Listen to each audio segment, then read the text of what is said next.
Mưa quá cả nhà. Hello, xin chào tất cả mọi người nha. Không biết chỗ mọi người ở thì sao, chứ còn chỗ mình là mưa từ sáng tới giờ chưa tạnh luôn cả nhà. Mình với ông Phong đi xuống giao đồ ở dưới bến á, mà nó còn ở dưới á. Nó đang tại vì giao là phải chờ điếm lâu lắm. mình canh me nó vừa sơ hở, mình chụp cái áo mưa nó mình về trước nha cả nhà. Mưa quá không có biết, không có tròn gì được á, giờ chỉ có nước chọc cho nó chửi thôi. Nó về được nha cả nhà. Tí xíu nào mà nó muốn về á thì nó từ dưới bến nó lằn theo cái gầm cầu này nè, đó nó về. Mình mặc áo mưa mình về trước, lấy áo mưa nó mình về luôn. Bà Dư hồi à.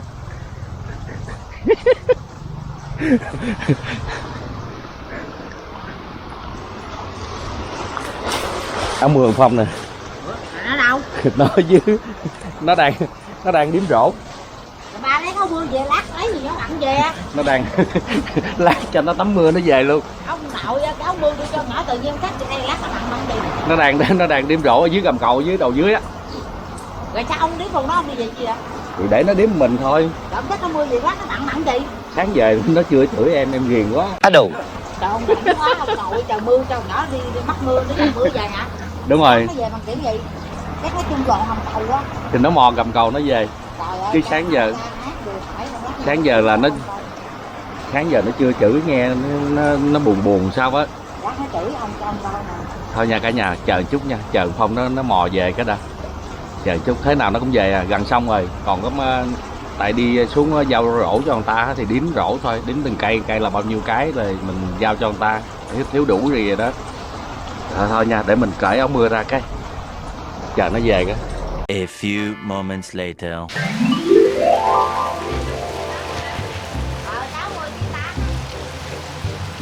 Anh về tới gì Dư. Anh mò dưới gầm cầu kìa. Đó. Anh mò đó về tới.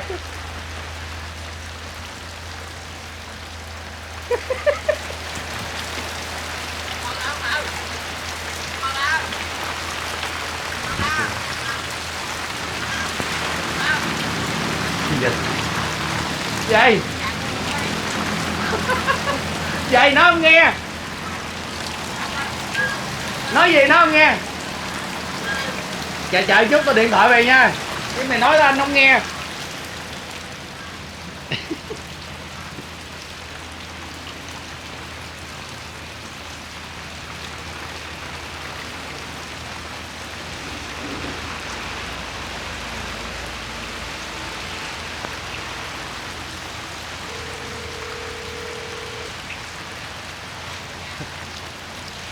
Nghe điện thoại mày bên đó mày nói anh không nghe gì, em mưa mà.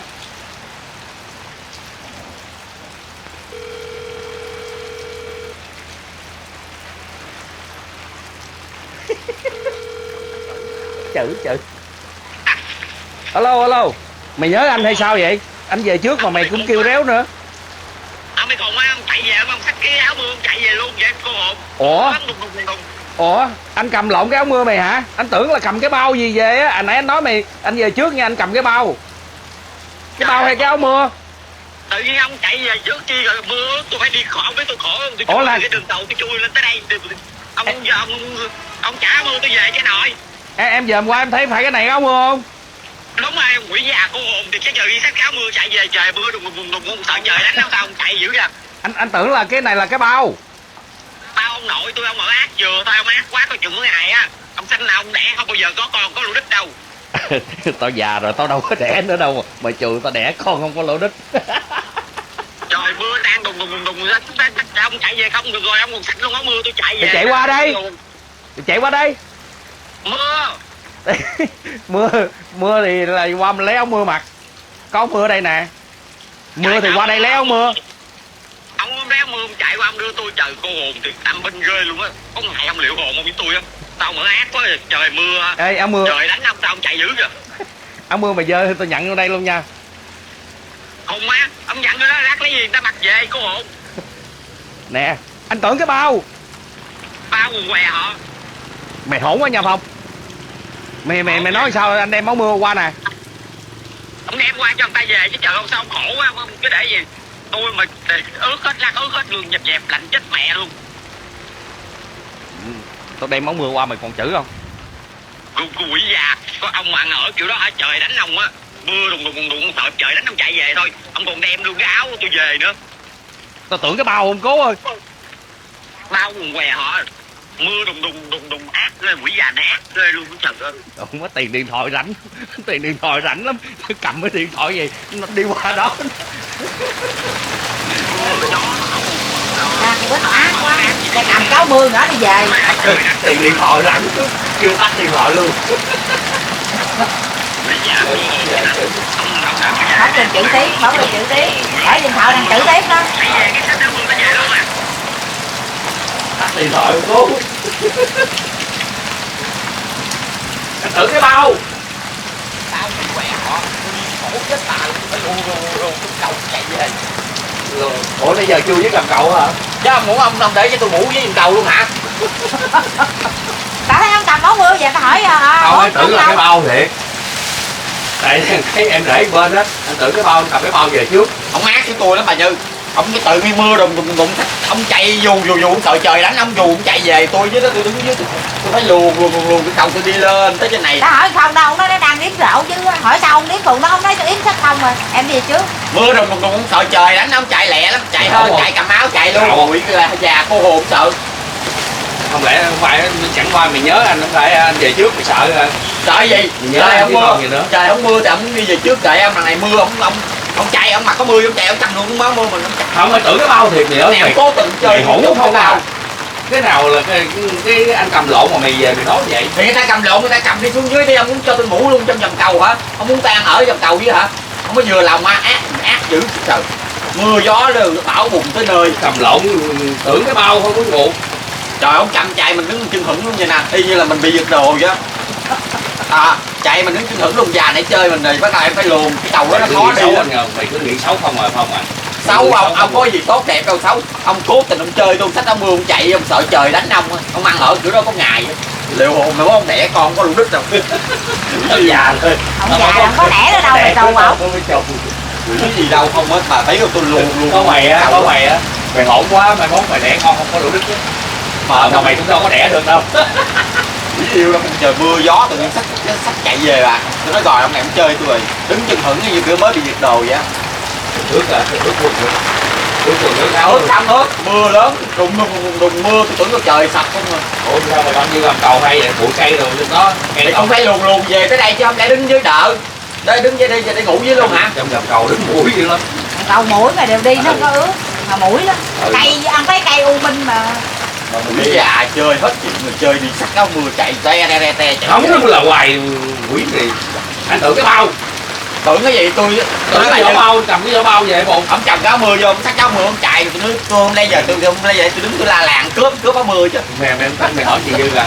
Không, mày tin hỏi chị Dư à? Anh về anh cầm về nó xích sao rồi cầm lộn cái bao về. Mưa lớn quá trời lớn luôn, mưa đùng quỷ yêu nó còn sợ trời đánh sao chạy dữ vậy? Chạy có ngày trời mưa chắc té ông cũng lội bắt họng ra. Có người trong không? A few moments later.